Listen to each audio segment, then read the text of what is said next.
తెలుగు రాష్ట్రాల్లో శ్రావణ మాస శోభ మొదలైంది. శ్రావణ మాసంలో 3 ఆలయాలను మంగళవారం గాని శనివారం గాని ఒకే రోజున దర్శించుకుంటే కోరిన కోర్కెలు తీరుతాయని భక్తుల నమ్మకం.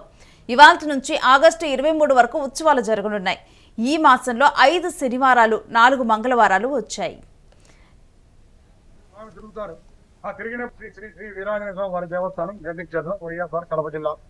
అనువంశీ అర్చకులు శ్రీ భక్తి కేసరి స్వామి ప్రధాన అర్చకులు. ఇక్కడ ఆంజనేయ స్వామి రాములవారి ప్రతిష్ట. రాములవారు రామనాథులను సంహరించి ఇలా అయోధ్యకు పోయే మార్గ మధ్యంలో ఒక రాత్రి ఇక్కడ బస చేశారు. బస చేసిన తర్వాత వాయుదేవుడు కోరిక మేరకు ఇక్కడ విందు ఆరగించమని వాయుదేవుడు అడుగుతారు. అడిగినప్పుడు రాముల వారు చెప్తారు, ఇప్పుడు కాదు, సీతా సమేతంగా వచ్చినప్పుడు నేను విందు ఆరగిస్తానని చెప్తారు.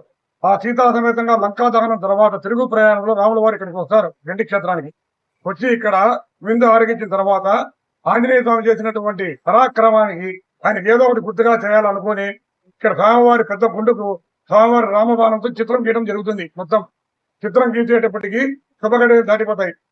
శుభగడియలు దాటిపోయిన తర్వాత స్వామివారి చిన్న వేలు రాయలేదు. అలా భిన్నంగా ఉంటే తిరువాగర పరికరా అని చెప్పేసి శిల్పిని పిలిపించి మా ప్రధాన అర్చకులు మా పూర్వీకులంతా వేలు చెక్కిస్తారు. వేలు చెక్కేసానికి రాకి రక్తం కాస్తుంది. రాయికి రక్తం కారిన తర్వాత ఇది మానవుల ప్రతిష్ట కాదు, దైవ ప్రతిష్ట. కాబట్టి ఈ రోజు కూడా స్వామి భిన్నంగా ఉన్నారు. ఇక్కడ 3 విశేషాలు, అది ఒక విశేషం.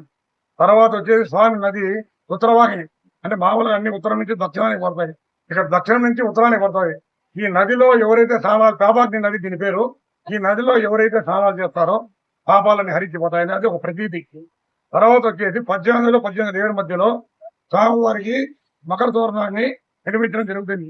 ఆ మధ్యకాలంలో బ్రిటిష్ కలెక్టర్ థామస్ మన్రో గారికి కనపడితే మళ్ళీ స్వర్గస్థులైతారని, తర్వాత 3 తరాల ముందర మా తాతగారు శ్రీనివాసాచార్యులు కానీ కనపడింది కూడా ఏ చిత్రం పొందుపరచడమే.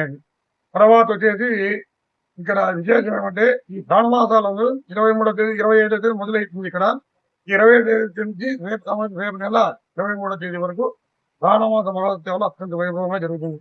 ఇక్కడ 5 శనివారాలు చాలా మొత్తం నలుమూలల రాష్ట్రాల నుంచి కూడా, తమిళనాడు, ఆంధ్రప్రదేశ్, కర్ణాటక, తర్వాత తెలంగాణ రాష్ట్రాల నుంచి కూడా స్వామివారి దర్శనానికి, కేరళ నుంచి కూడా అన్ని రాష్ట్రాల నుంచి కూడా స్వామివారి దర్శనానికి కోసం వస్తారు. స్వామి పిలిచే పలికే దేవుడు స్వామివారు. వాళ్ళ కోరికలన్నీ అనుకొని మొత్తం వాళ్ళు పోయిన తర్వాత మళ్ళీ స్వామివారికి వచ్చి ఏదో ఒక పూజలు చేస్తారు ఖచ్చితంగా. ఎందుకంటే ఈ కలియుగంలో ఆంజనేయ స్వామి, నరసింహ స్వామి చాలా ఫేమస్. ఆ దాంతో రాములవారి ప్రతిష్ట అనేది ఎక్కడా కూడా దేశంలో లేదు. మొత్తం 733 విగ్రహాలు వేతరాయ ప్రతిష్ట. ఒక గండి వీరాంజనేయ స్వామి మాత్రం రాములవారి ప్రతిష్ట. కాబట్టి ఆ 4వ-5వ శనివారం అత్యంత వైభవంగా క్షేత్రోత్సవం పురవీధిలో స్వామి తిరుగుతారు. ఆ తిరిగినప్పుడు స్వామివారి ఆస్థానం చేసి ఆస్థానంతో ఈ శ్రావణోత్సవాలు ముగుస్తాయి. రాయలసీమలోని ప్రముఖ పుణ్యక్షేత్రాల ఒకటైన కడప జిల్లా చక్రాయపేట మండలం గండి క్షేత్రం శ్రావణ మాస మహోత్సవాలకు ముస్తాబైంది. ఈ ఏడాది 5 శనివారాలు శ్రావణ మాసంలో రావడంతో అందుకు తగినట్లు ఎండోమెంట్ అధికారులు అన్ని ఏర్పాట్లు చేశారు. నేటి నుంచి మొదలయ్యే ఉత్సవాల కోసం గండి క్షేత్రాన్ని ముస్తాబు చేశారు. రంగురంగుల విద్యుత్ దీపాలతో అలంకరించారు. తమిళనాడు నుంచి ప్రత్యేకంగా తెప్పించిన పూలతో స్వామిని అలంకరించారు. నమస్కారం, నమో వీరాంజనేయం. నా పేరు జె వెంకట సుబ్బయ్య. నేను శ్రీ వీరాంజనేయ స్వామి దేవస్థానం గండి క్షేత్రం చక్రాయపేట మండలం కడప జిల్లాకు సహాయ కమిషనర్ మరియు ఈఓగా విధులు నిర్వహిస్తున్నానండి. శ్రీ వీరాంజనేయ స్వామి దేవస్థానం గండి క్షేత్రంలో 2025 సంవత్సరంలో బ్రహ్మోత్సవాలు, శ్రావణమాస బ్రహ్మోత్సవాలు అత్యంత వైభవంగా నిర్వహించాలని మా యొక్క కమిటీ అయితేనేమి, మా దేవాదాయ ధర్మాదాయ శాఖ ఉన్నతాధికారుల ఉత్తర్వుల మేరకు నిర్వహిస్తున్నాము. ముఖ్యంగా సామాన్య భక్తుడు ఈజీగా దర్శనము ఏర్పాట్లు చేయవలసిందిగా ఆదేశించి ఉన్నారు. అందులో భాగంగా క్యూ లైన్లు కూడా ఏర్పాటు చేసి ఉన్నాము. సర్వదర్శనము, ముఖ్యంగా భక్తులకు సర్వదర్శనంలో కూడా మంచినీటి సౌకర్యం ఏర్పాటు చేసి ఉన్నాము. 100 రూపాయలు క్యూ లైన్ విఐపి, అందులో 50 రూపాయలు క్యూ లైన్ కూడా సపరేట్ గా ఉన్నాయి. ఆ యొక్క క్యూ లైన్ లో వచ్చి స్వామివారిని దర్శించుకోవాల్సిందిగా మరీ కోరుతున్నాము. ముఖ్యంగా ప్రభుత్వ ఆదేశాల మేరకు ప్లాస్టిక్ మొత్తం పూర్తిగా ఈ యొక్క గండి క్షేత్రంలో వాడుకోకుండా కట్టడి చేశాము, ఇంకా చేస్తూ ఉన్నాము.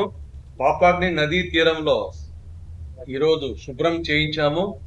కొంతమంది భక్తాదులు షవర్ బాత్ లేకుండా నదీ స్నానం ఆచరించాలని కొంతమంది వారి యొక్క కుతూహలంగా వారి యొక్క కోరికలు స్వామివారికి నేరుగా సమర్పించుకోవాలని వాళ్ళు వస్తారు. ఆ ఏర్పాట్లు కూడా నదీ స్నానం చేసేదానికి కూడా ఏర్పాటు చేసి ఉన్నాము. ప్రతి భక్తుడు కూడా ఆ యొక్క స్వామివారిని దర్శించుకొని తీర్థ ప్రసాదాలు స్వీకరించమనిగా మరీ కోరుచున్నాము. జిల్లా నలుమూల నుంచే కాక చుట్టుపక్కల జిల్లాల నుంచి కూడా పెద్ద ఎత్తున భక్తులు గండి వీరాంజనేయ స్వామిని దర్శించుకునేందుకు పెద్ద ఎత్తున కూడా తరలివస్తారు. స్వామిని దర్శించుకునేందుకు వీలుగా ప్రత్యేక క్యూ లైన్లను ఏర్పాటు చేశారు. భక్తులకు ఎలాంటి అసౌకర్యము కలగకుండా అన్ని చర్యలు తీసుకున్నట్లు ఆలయ అధికారి వెంకట సుబ్బయ్య చెబుతున్నారు. అయితే వచ్చే భక్తులకు అన్నప్రసాదాలను అందించేందుకు కూడా ఏర్పాట్లు చేశారు. శ్రీరాముడు స్వయంగా బండపై చిత్రించిన హనుమత్ విగ్రహం కావడంతో భక్తులు పెద్ద ఎత్తున ఇక్కడికి వస్తూ ఉంటారని ఆలయ పురోహితులు కేసర స్వామి చెప్పారు.